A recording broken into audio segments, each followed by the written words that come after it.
Salut! Aujourd'hui, j'ai deux choses à vous dire. Ok, premièrement, il fait moins 13 degrés dehors en ce moment et je meurs de chaleur. J'ai chaud, je comprends pas, c'est pas supposé. Mais la deuxième chose que j'ai à vous dire, c'est que cette semaine, la chaîne Sous le ciel célèbre ses 3 ans. Ça fait 3 ans que je vous parle et que je fais des vidéos.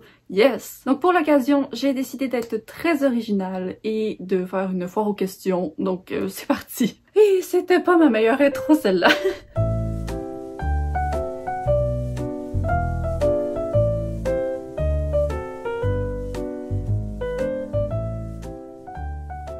J'ai organisé vos questions en 4 catégories différentes. Premièrement, on va parler de tout ce qui touche ma chaîne Booktube. Ensuite, il y aura quelques questions sur la lecture, sur l'écriture. Et on va finir avec du blabla personnel. Je tiens à remercier toutes les personnes qui m'ont envoyé des questions sur Instagram. N'hésitez pas à aller me suivre là-bas pour participer à des prochaines vidéos. On va donc y aller tout de suite avec la première question concernant ma chaîne Booktube. Es-tu satisfaite de l'évolution de ta chaîne depuis 3 ans? PS, j'adore ce que tu fais. Ben, premièrement, merci. Et je pense qu'il y a deux façons d'interpréter cette question, donc je vais essayer de répondre aux deux. Du côté de mon évolution personnelle en tant que créatrice, je pense que je suis satisfaite. Quand j'ai commencé ma chaîne, j'avais tellement de difficultés à m'exprimer. Je sais pas c'est quoi le problème de ma bouche, mais elle a vraiment du mal à prononcer les trucs que je veux prononcer dans ma tête. Donc pour des vidéos de 15-20 minutes, ça me prenait presque 2 heures de tournage. Puis ça, c'est en ayant un script, genre en sachant qu'est-ce que je veux dire. Puis en plus, souvent,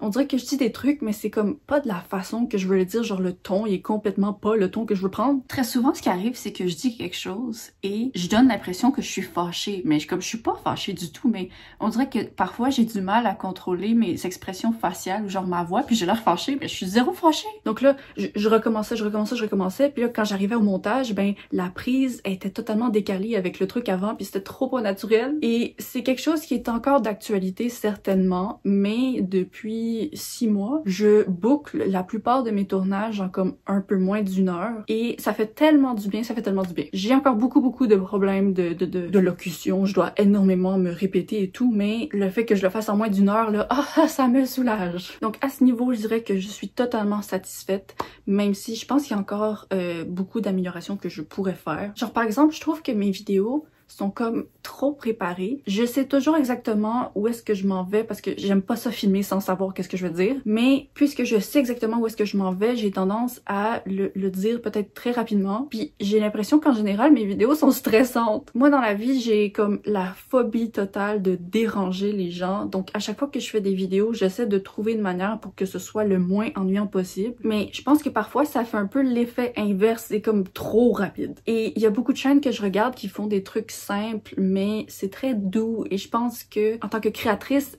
il faudrait que j'ai plus de douceur dans mon contenu. L'autre façon d'interpréter la question, ben, c'est l'évolution de la chaîne et encore une fois, je dirais que je suis vraiment satisfaite de ce côté-là. Au Québec, c'est très dur de se faire découvrir sur YouTube. Moi, il y a des chaînes que je suis depuis des années, c'est comme, même si le contenu est de qualité, la progression, elle est juste pas là. Je dis pas que c'est impossible là, de réussir au Québec, parce que clairement, il y a des chaînes qui ont eu des dizaines de milliers d'abonnés et tout, mais je pense que je suis très satisfaite de là où j'en suis aujourd'hui. Je ressens vraiment que j'ai une communauté réactive à mon contenu. Je l'avais mentionné dans mon bilan 2023, mais j'ai vraiment l'impression que cette année en particulier, j'ai développé une communauté de gens que j'apprécie vraiment beaucoup. Genre, les commentaires, c'est toujours tellement agréable. Vous êtes gentils! Donc voilà, moi je l'avais dit quand j'avais commencé ma chaîne, mon objectif c'était de dépasser les 50 abonnés parce que j'avais un blog depuis 4 ans où j'avais pas surpassé les 50 abonnés. Donc là je pense qu'on l'a fait, c'est bon. Mais par contre, je serais très curieuse. Parfois, je me demande si j'avais pas un accent québécois, à quoi ma chaîne ressemblerait. Parce que chaque jour, ok, je vais sur Instagram, je regarde des reels, puis quand je tombe sur le reel d'une créatrice québécoise, je regarde les commentaires et c'est juste des Français, je suis désolée, mais c'est des Français qui insultent. C'est juste des personnes qui disent, dès qu'elle a ouvert la bouche, tout son charme est parti. Comment les Québécois osent dire qu'ils parlent français, c'est n'importe quoi. Oh mon dieu, cet accent est dégueulasse, je supporte pas. Et moi, sur ma chaîne, j'ai juste reçu genre un commentaire à propos de mon accent, mais quand je vois autant de gens s'exprimer comme ça, ben je me dis combien de personnes ouvrent mes vidéos et sont comme oh, bye. Je suis contente que personne vienne me le dire, mais c'est quand même comme une pensée que j'ai. Qu'est-ce que ce serait si j'étais française? Et le pire de tout ça, c'est que quand je parle en ce moment, là, mon accent est réduit de 50%. Moi, si tu me croises dans la rue après avoir regardé mes vidéos, je pense que tu vas avoir un petit choc. Donc c'est ça. Plutôt satisfaite de mon évolution personnelle et vraiment satisfaite de mon évolution chaîne. La prochaine question, c'est quelle est la vidéo déjà publiée dont tu es la plus fière? Ah, ça c'était une question difficile parce que là, à chaque fois que je pensais à une vidéo, j'étais comme non, il y a ce truc-là que... Il y a plein de vidéos que j'aime, mais genre je suis fière de la moitié. Donc la réponse qui me dérange le moins, c'est de dire que je suis le plus fière de mes piles à lire ultimes. Je trouve ça vraiment cool de me tenir responsable de toutes mes pales pendant l'année et je trouve que le résultat de la vidéo avec le survol de toutes les pales, c'est intéressant. Même si au final j'ai pas réussi à lire ni ma pale de 2022 ni ma pale de 2023, ben ça m'a vraiment encouragée à lire des livres que sans ces vidéos-là, je pense qu'aujourd'hui je les aurais toujours pas lus. Et au courant de l'année, ça m'encourage vraiment à comme faire l'effort de lire mes pales parce que je sais qu'après ça, à la fin de l'année, je vais être dans le trouble si je les ai pas lus. Donc je suis contente de l'impact que ça a sur moi et je suis contente de du rendu en vidéo. Ah mais par contre au sujet des pales ultimes, je vous avoue que j'ai eu un petit stress en fin d'année parce que j'ai vu qu'il y avait quelqu'un qui avait créé un super challenge de piles à lire ultime qui est un concept un peu différent du mien mais c'est le même titre exactement. Et moi je considère pas du tout que le concept de pale ultime c'est quelque chose de révolutionnaire en soi. Donc l'existence du challenge, j'ai aucun problème avec, même je trouve qu'il est super cool puis j'aurais envie de participer. Mais le truc c'est que là je pense à l'année prochaine quand moi je vais faire ma vidéo, puisque c'est le même nom, j'ai comme peur que ça fasse de la confusion, mais j'ai pas envie de changer le nom parce que c'est le nom que j'ai depuis 2 ans. Et donc pour l'instant j'ai décidé que j'allais continuer comme prévu, mais c'est sûr que j'ai un petit peu peur de poster ma vidéo puis qu'il y a des gens qui tombent dessus en s'attendant genre à ce challenge là puis qu'ils soient déçus parce que c'est pas le même truc. En tout cas. Ensuite, on m'a demandé quels étaient mes objectifs avec YouTube. Depuis que j'ai créé ma chaîne, j'ai toujours eu le même objectif à long terme et c'est de faire un jour davantage de vlog lecture concept à la sauce anglophone parce que quand j'ai découvert qu'il y avait une sphère francophone à Booktube, ben j'étais super contente, mais rapidement j'ai réalisé qu'il y avait presque pas du tout de vlogs comme j'étais habituée d'en voir du côté anglophone. Genre oui, ok, t'avais des vlogs lecture peut-être de 24 heures ou 1000 pages ou des vlogs de genre 1 heure de blabla avec peut-être un petit avis de lecture dans le milieu. Et ce sont des vidéos que j'aime et que je regarde, mais c'est pas pareil. C'est pas ce que j'aime le plus regarder. Donc moi, j'avais vraiment envie d'amener ce style de contenu à Booktube francophone. Le problème, c'est que j'ai vite réalisé que pour qu'il y ait le plus de gens qui découvrent ces contenus, il fallait obligatoirement que je fasse des vidéos Booktube traditionnelles. Et en soi, c'est pas un problème parce que ces vidéos-là, j'aime les faire, j'aime les regarder. Mais je trouve ça vraiment dommage de constater que, tu sais, quand je regarde les abonnés que j'ai d'où ils viennent, ben la majorité viennent de vidéos de piles à lire. Et on s'entend que des piles à lire, moi j'adore les regarder et tout, mais c'est pas du contenu vraiment qualitatif. Et donc c'est ça, je me suis dit que mon objectif c'était d'abord de me concentrer pour être la plus régulière possible pendant plusieurs années pour m'habituer à Booktube, développer plus de facilité à m'exprimer, plus de facilité à faire du montage, blablabla. Et un jour quand j'allais être suffisamment confortable avec l'idée d'arrêter de poster régulièrement sans avoir peur que mon contenu devienne genre complètement invisible sur YouTube, ben que là, j'allais délaisser un horaire de publication strict pour me concentrer sur des vidéos qui m'allument vraiment. Et donc, je sais pas encore à quel point genre je me sens prête à faire ça. J'aime encore poster régulièrement, mais je vous avoue qu'avec les circonstances de ma vie cette année, c'est possible que je sois obligée de faire mon plan à long terme genre plus tôt que je pensais. Je vous en reparle un petit peu à la fin de la vidéo là, mais dans tous les cas, mon objectif à long terme, c'est d'être capable d'un jour me délaisser de la mentalité d'être comme oh mon dieu, il y a une vidéo la semaine prochaine qu'il faut que je fasse, je sais pas quoi faire. Ce serait quoi une idée de vidéo que je pourrais faire sans avoir à lire des livres additionnels? Genre ça, j'aime pas ce stress-là. Donc voilà, c'est mon objectif pour le futur, mais ça se peut que le futur soit cette année, je sais pas. Prochaine question. Avez-vous d'autres projets pro en lien avec la littérature en plus de créatrice de contenu? Au niveau professionnel, j'ai pas de projet. C'est sûr que j'écris un roman, donc peut-être que dans la tête de certaines personnes, ça compte comme un projet professionnel de littérature. Mais moi, présentement, j'y songe pas comme un truc professionnel. Parce que des livres, là, même si tu les publies, ça te fait pas grand argent. Là, je me rends compte que la personne personne disait peut-être ça pour aussi comme des métiers dans le monde de la littérature ou de l'édition. Et moi, j'ai vraiment fait 0 études là, dans ces domaines-là, donc j'ai pas de plan de quoi que ce soit. Mais c'est sûr que je suis très ouverte à genre faire partie d'un comité de lecture. C'est quelque chose qui m'intéresserait. Mais moi, franchement, je pense pas que je serais capable d'être influenceuse littéraire ou de travailler pour vivre uniquement de mon activité sur les réseaux. Je pense que niveau mental, ça virerait rapidement catastrophique pour moi. Puis c'est principalement parce que je suis quelqu'un de tellement difficile dans mes goûts littéraires que si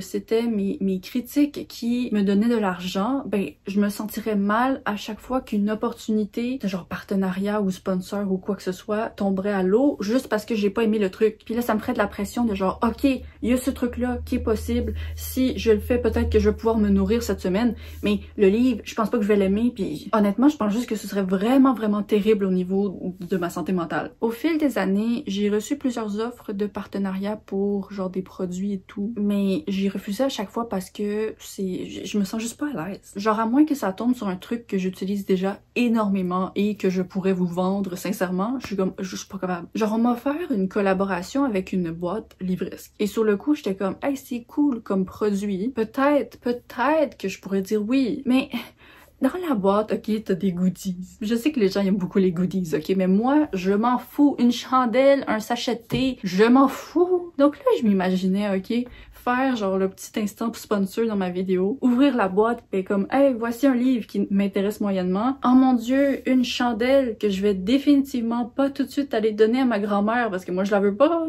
Oh wow, un sachet de thé sucré. Moi j'aime pas ça, les thés sucrés. Genre je serais pas capable de vendre quelque chose même en sachant que les gens vont aimer. Genre je connais 10 millions de personnes là, qui adoraient avoir la chandelle puis le thé. Mais je suis pas capable, ça me malaise là. Donc voilà, le seul truc pro que je me verrais peut-être faire un jour, ce serait d'ouvrir genre une membership sur ma chaîne YouTube. Mais encore là, je pense que ce serait un truc à genre 2$ par mois avec pas de promesse de contenu supplémentaire. Peut-être juste comme la possibilité pour les gens qui payent de me proposer des livres à lire et faire des vlogs genre avec ces livres-là. Mais vraiment, j'ai pas l'énergie pour produire plus. Donc, à mon avis, cette chaîne deviendra jamais mon activité professionnelle principale parce que je me mettrais à la détester. Je serais pas contre que les vidéos me donnent plus d'argent, mais si c'est le cas, ce sera uniquement genre à travers des pubs, genre les pubs intégrées de YouTube ou alors le membership, mais présentement je me sens pas à l'aise de considérer quoi que ce soit d'autre. Avant-dernière question au sujet de BookTube. Une vidéo, c'est combien d'heures de travail pour toi? Elles sont incroyables à chaque fois. La personne qui m'a envoyé cette question, c'est une booktubeuse que j'admire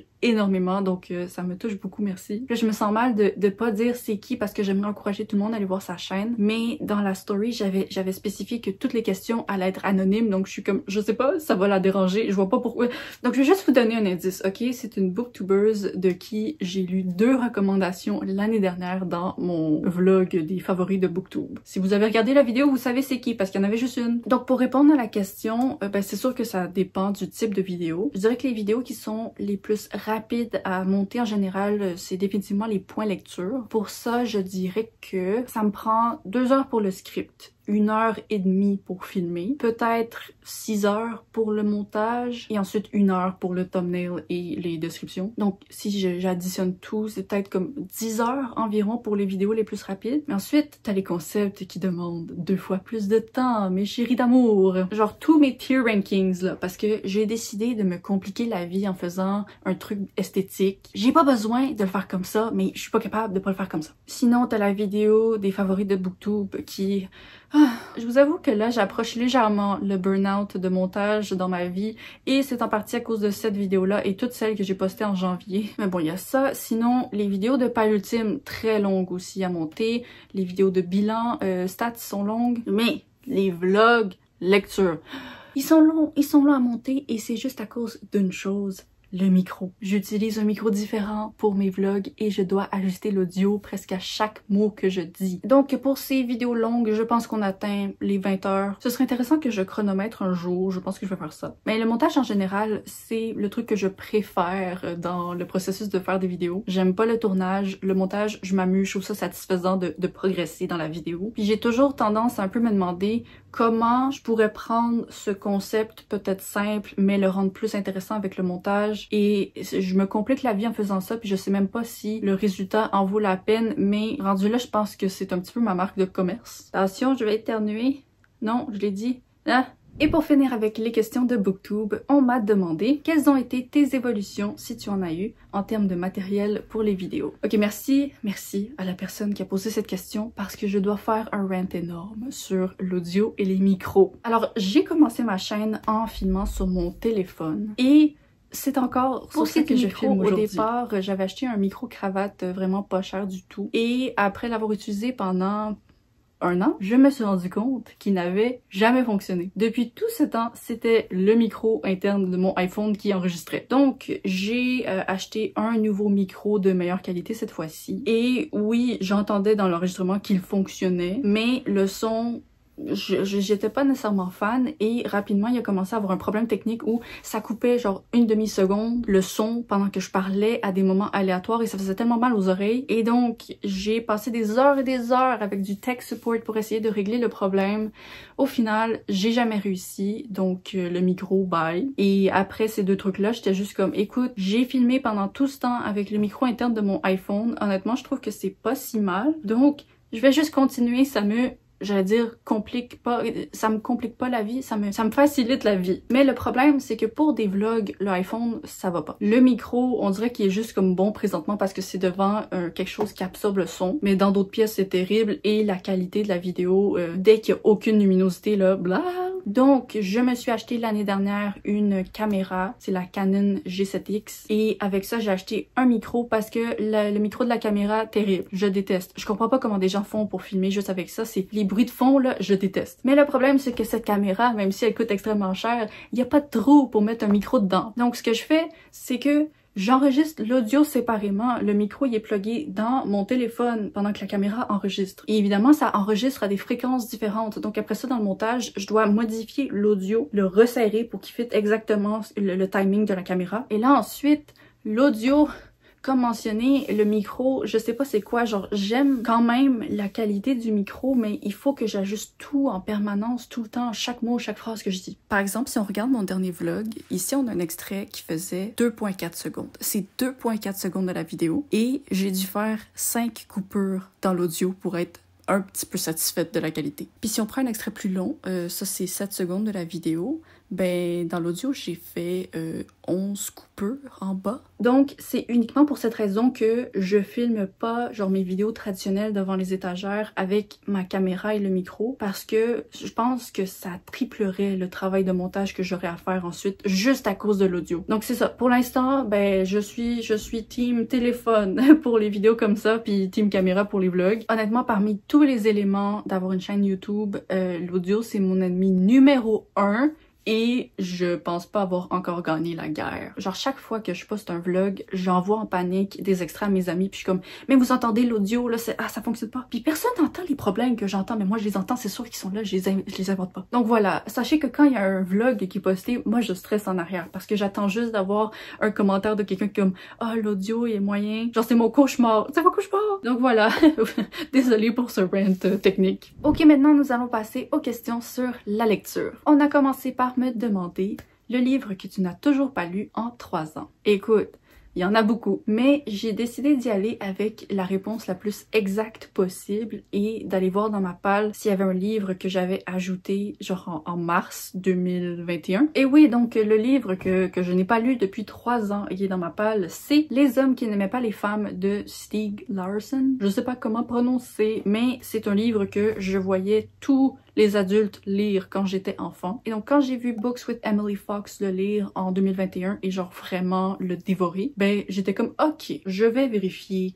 de quoi il s'agit ici. Et je le procrastine depuis, mais je suis encore sincère dans ma curiosité de le découvrir. Je filme depuis 1h11, donc je vais essayer d'y aller un petit peu plus rapidement. La prochaine question, c'est quel livre proposerais-tu à une débutante en science-fiction adulte? J'aimerais me lancer. Quand je reçois ce genre de questions, j'ai toujours très peur de comme mal mal me souvenir du livre en question et de suggérer un truc qui est pas du tout accessible en fait. Donc mon réflexe, c'est de dire Le sommeil des géants de Sylvain Neuvel parce que c'est écrit style entrevue, c'est genre des dossiers que tu lis puis je sais pas comment décrire mais c'est un livre que j'ai adoré du début jusqu'à la fin, là c'est mon truc. Et l'écriture en soi, elle est très accessible, très simple à lire, mais c'est ça, je sais pas en fait si c'est accessible pour un premier pas dans la science-fiction. On dirait que je fais pas confiance à mes souvenirs. Sinon, je veux dire en général, le truc de science-fiction le plus accessible, je dirais, c'est la dystopie. Toutes les formes de dystopie sont en général moins lourdes à encaisser parce que t'as pas des concepts de genre d'espace ou des extraterrestres ou des nouvelles espèces ou des nouvelles technologies. Ben, ça dépend. Moi, personnellement, je dirais Le sommeil des géants, mais ça se peut que je me trompe et si je me trompe, vous pouvez venir me le dire et je vais changer ma recommandation pour les débutants.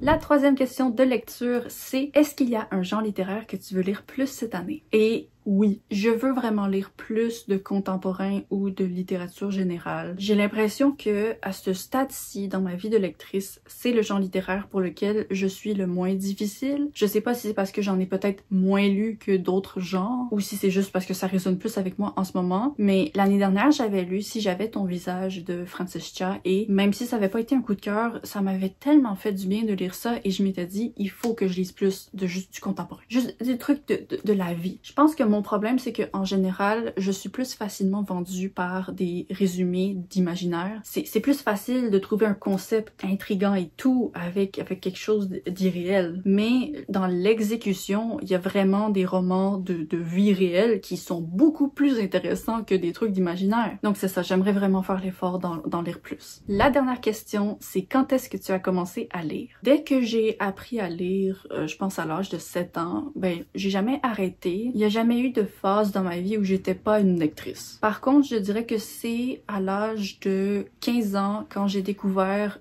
Haruki Murakami et la littérature adulte, que là, je me suis lancée dans ma carrière de lectrice plus sérieusement. Je vais vous mettre à l'écran un petit graphique de mon nombre de livres lus par année parce que je trouve que l'évolution est intéressante. Donc, avant 2015, je dirais que je lisais comme 10 à 15 romans par année. C'est sûr que dans mes années de jeunesse, là, c'était beaucoup plus parce que je lisais beaucoup de trucs jeunesse, mais à partir de mon adolescence, c'était ça. Et donc, en 2015, quand j'ai rejoint Goodreads, j'ai lu 24 livres. L'année suivante, j'ai presque doublé en lisant 39. L'année d'après, j'ai presque doublé en lisant 60. L'année d'après, en 2018, encore une fois, presque doublé en lisant 112. Et depuis, c'est ça, je flotte autour des 100 livres lus. Mon record, c'était en 2021 quand j'avais créé ma chaîne Booktube, justement, avec 128. Et donc voilà, je me vois difficilement retourner en bas des 100 livres lus par année dans ma vie. Je pense que c'est la fréquence de lecture avec laquelle je me sens le mieux présentement. Donc c'en était tout pour les questions de lecture. Maintenant, on va enchaîner avec la section écriture. Penses-tu parler d'écriture un peu plus dans un avenir proche ou éloigné sur YouTube?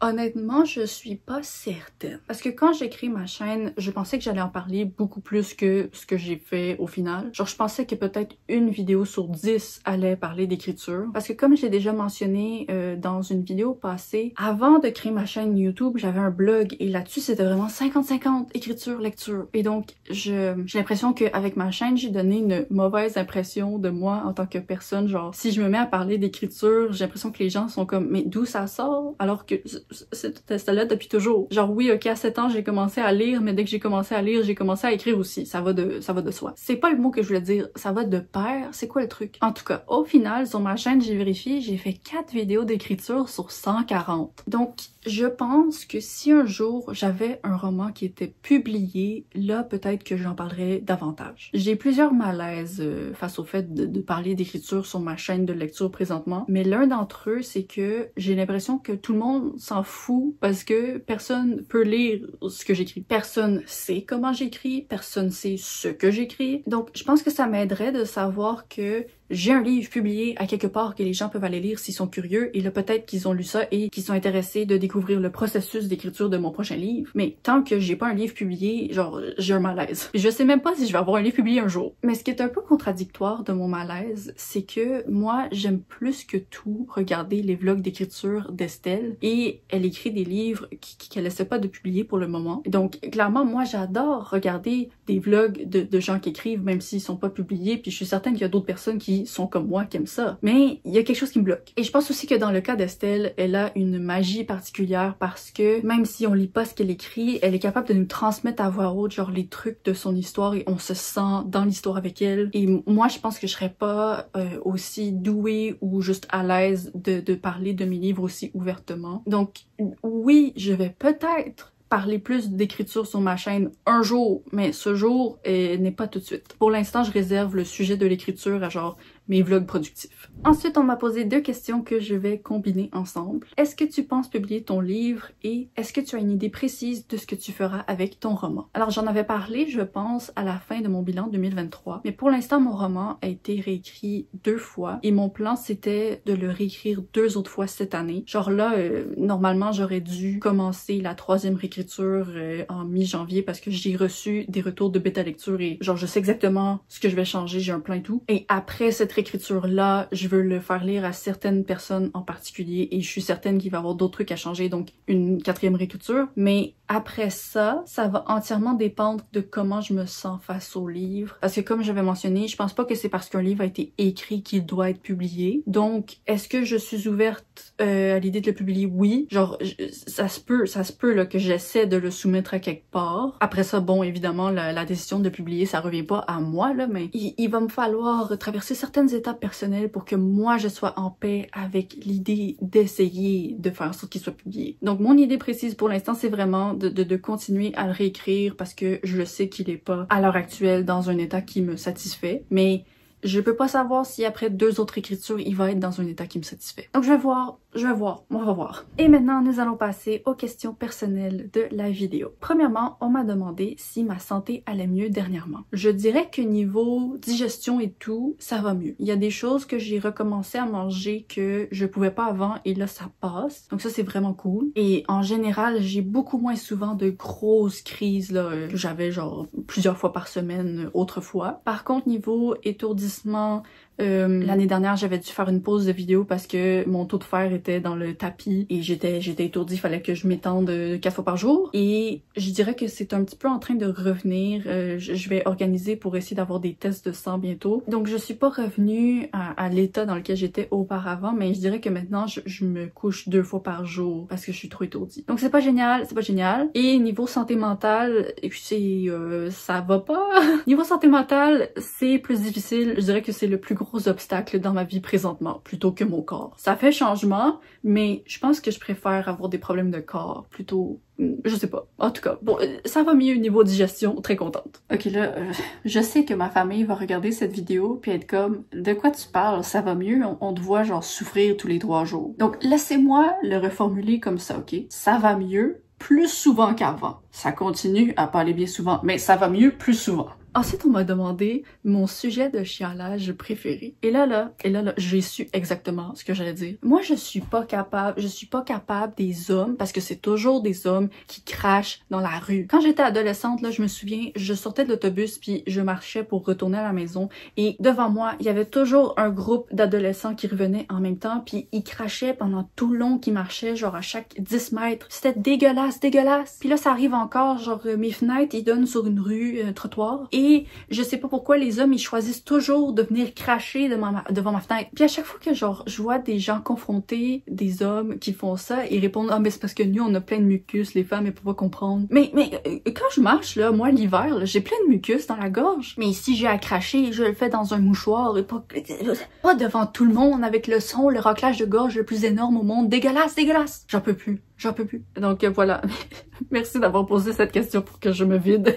Ok, ensuite nous avons les grosses questions. Je crois que tu changeais d'emploi, tu vas faire quoi? Explique les grands changements, emploi, déménagement à venir. Donc, je sais pas à quel point je vais rentrer dans les détails de cette situation, mais donc en bref, cette année, je perds mon appartement et mon emploi quasiment en même temps. Et donc, si on me demande tu vas faire quoi? Je sais pas ce que je vais faire. Je vis constamment dans un état d'anxiété énorme, extrême, parce que je sais pas ce que je vais faire. Et je suis physiquement et mentalement incapable d'encaisser beaucoup d'emplois normaux. Genre, faudrait absolument que je travaille de la maison. Faut pas que je parle à des gens. La dernière fois dans ma vie où j'ai eu à passer des entrevues de travail, je faisais des crises de panique intenses à chaque jour où j'arrêtais de respirer. Donc, écoutez, je sais pas trop comment vous expliquer. Bon, moi je vais vous expliquer. Donc la raison pour laquelle je perds mon travail, c'est tout simplement que la compagnie pour laquelle je travaille depuis 4 ans ferme. Et honnêtement, c'est une bonne chose parce que oui, ok, c'est un travail qui avait pas beaucoup d'heures que je pouvais faire de la maison, mais c'était malsain à de nombreux niveaux et le salaire me donnait juste de quoi survivre, genre zéro économie. Donc c'est positif que j'ai à trouver quelque chose d'autre. Le problème, c'est que je gère absolument pas le changement, les inconnus. Il faut que je sache qu'est-ce que quelque chose va être pour savoir comment fonctionner, comment me comporter. Donc c'est ça. Ça va être difficile et là, je vous explique pourquoi je perds l'appartement aussi. La raison pour laquelle je dois déménager, c'est parce que le bâtiment dans lequel je vis va être vendu et en parlant avec les agents immobiliers qui ont visité, c'est comme impossible que je puisse rester ici en tant que locataire sans que mon loyer augmente de genre 500$ par mois. Donc je vois pas trop de solutions pour comment je pourrais rester ici même si j'aimerais ça rester. Donc il faut trouver quelque chose d'autre ou se déménager puis c'est pas facile en ce moment. Toutes les personnes que je connais qui ont eu à déménager dans les 2 dernières années, les loyers étaient tellement chers qu'ils ont juste préféré acheter genre un appartement. Mais mon copain et moi, on n'a pas du tout les moyens pour acheter quoi que ce soit. Donc niveau déménagement, ben ça va être stressant et ça va être chiant parce que moi ce printemps le bâtiment il va être mis en vente, donc il y a des gens qui vont faire du staging pour prendre des photos puis il va y avoir constamment des gens qui vont venir visiter chez moi puis j'aime pas les inconnus. Donc voilà, j'ai mon emploi jusqu'au mois de juillet, après ça bonne chance à moi. Et j'ai l'appartement normalement jusqu'au 30 septembre. Je sais pas trop. Ça va être compliqué, ça va être horrible. Je vous avoue que je gère pas bien ça du tout mentalement présentement. Donc pour cette raison, à partir de début mars, je vais arrêter de poster chaque semaine. Je pense qu'en mars, ça va être aux 2 semaines. Et après ça, je sais pas du tout. Ça va dépendre de la vie. Donc voilà, c'est l'année des gros changements. Moi, j'aimerais ça pouvoir juste comme m'endormir et me réveiller en novembre de 2024 pour que tout ça soit terminé et que cette année soit juste mise derrière moi. Donc voilà, ce sont les gros changements et j'aimerais pouvoir vous répondre mieux, mais j'ai pas les réponses. L'avant-dernière question, c'est heureuse en général de ta situation actuelle, etc. Alors avec ma réponse précédente, peut-être que vous devinez que je suis pas dans le meilleur état actuel dans ma vie. Je me sentirais mal de dire que je suis pas heureuse parce que je me considère extrêmement chanceuse dans, non, excusez pour le bug mental, de nombreux aspects de ma vie. Genre, j'ai la famille la plus merveilleuse au monde, je suis très bien entourée, j'ai des bons amis. Donc, quand je vois après ça, comme les choses que les gens vivent à travers le monde, en Palestine, je me sentirais vraiment coupable de dire que je suis pas heureuse, mais en même temps, je sais que de dire que je suis heureuse en ce moment, ce serait pas la vérité. Je suis quelqu'un qui a la bonne humeur facile en général, genre, d'habitude, j'ai pas besoin de grand chose pour juste me contenter des petits trucs que je fais à chaque jour, genre, je m'ennuie jamais, j'ai toujours une liste interminable de choses que j'ai hâte de faire. Mais là, on dirait que le stress de cette année est vraiment comme entré dans mon corps et me paralyse. Et c'est en train d'enlever ma passion pour genre tous les trucs que j'aime habituellement faire. Genre mes vidéos en ce moment,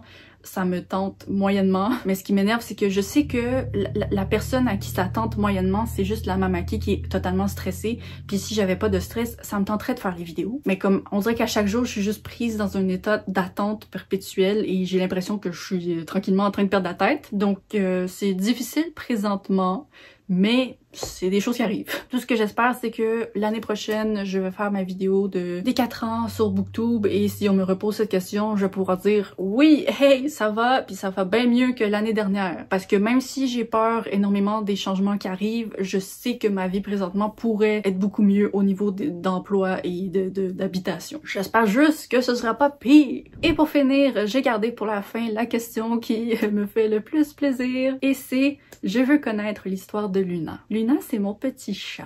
Et moi, depuis que je suis sortie du corps de ma mère, je voulais un chat. Mais ça allait mal, mon père était très allergique, donc pas de chat. J'ai passé mon enfance à faire genre des manipulations mentales toxiques à ma grand-mère pour essayer de la convaincre d'avoir un chat. J'ai pas réussi. Mais donc, un jour, quand j'avais 17 ans, je marchais sur la rue, comme ça, et je vois un chat, donc je le flatte. Et là, il y a la propriétaire du chat qui sort de la maison puis qui commence à me parler. Très sympathique, la madame. Elle me demande si j'ai un chat. Je dis non, malheureusement, parce que mon père est allergique. Et là, elle me répond, ben moi aussi, je suis allergique aux chats, mais ça fait 15 ans que j'ai des chats grâce à un certain produit c'est genre un spray qui s'appelle H2O et qui est supposé faire tomber de l'air les molécules qui font que les gens sont allergiques. Je sais pas la science du truc, mais en tout cas. Moi, la femme, elle me dit ça. Oh! je reviens à la maison comme ça. Je suis comme, bonjour, bonjour, apparemment, ce serait pas possible d'avoir un chat sans que tu sois allergique, père. Et donc, mon père, merci beaucoup, a décidé de prendre la chance. Il m'a dit oui, let's go, on essaie. Et donc, j'ai regardé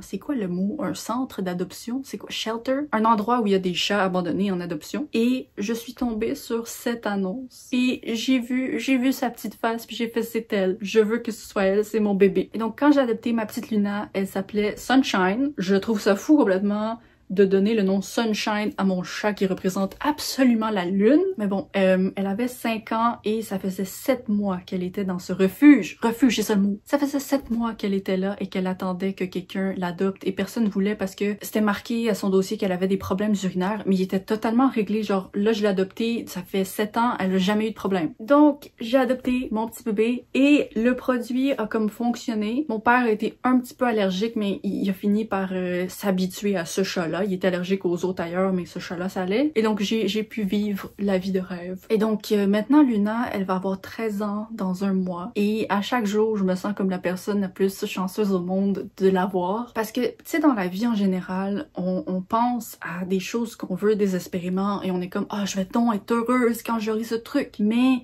la manière que ça fonctionne, c'est que dès qu'on a quelque chose, on pense juste à qu'est-ce qu'on veut après et le bonheur, il reste pas. Mais Luna, c'est la seule chose dans ma vie qui est aussi génial que ce que je pensais. C'est la seule chose qui m'a pas déçue. Chaque jour, je regarde Luna et c'est comme si c'est la première fois que je la regarde, puis c'est juste comme une bénédiction de la voir. Et en novembre, j'ai eu la peur de ma vie parce que je suis allée au vétérinaire pour un de ses yeux qui était étrange. Et le vétérinaire a regardé et a dit qu'elle avait le cancer dans les 2 yeux. Donc moi, ma vie était fichue. J'ai chialé à chaque jour, je braillais ma vie, jusqu'à ce qu'on aille voir une spécialiste des yeux d'animaux. Et elle regarde et elle me dit « Il y a rien de grave, c'est juste des kystes, c'est des bulles de liquide, elle va pas être aveugle, elle a pas mal, c'est pas un cancer, tout va bien. » Donc voilà, si vous voyez des photos de Luna maintenant, elle a des yeux étranges, mais à chaque fois qu'on me dit « Ah, ses yeux sont bizarres », je suis comme « Oui, mais c'est pas le cancer !»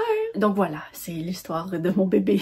Bon, j'ai fini, parce que là, ça fait 1h44 que je filme. Ah oui, moi au début de la vidéo qui disait que je filmais en moins d'1 heure. Mais plus sérieusement, je suis vraiment reconnaissante que vous soyez là pour moi. C'est 3 belles années que j'ai eues sur YouTube et j'espère qu'il y en aura d'autres. En tout cas, moi, présentement, j'ai l'intention qu'il y en ait d'autres. Et donc, je vous remercie d'avoir regardé cette vidéo. J'espère qu'elle vous a plu. Normalement, j'ai prévu qu'il y ait une vidéo la semaine prochaine. Je suis pas certaine à 100%. Mais donc, n'hésitez pas à vous abonner pour ne pas manquer les prochaines vidéos que je vais poster. Quand je les poste, c'est le vendredi à 10. Et ça fait 3 ans que je répète ça, dis-moi pas que j'ai oublié l'heure. 10h30 pour le Québec et 16h30 pour la France. Et donc, je vous dis à la prochaine. Bye!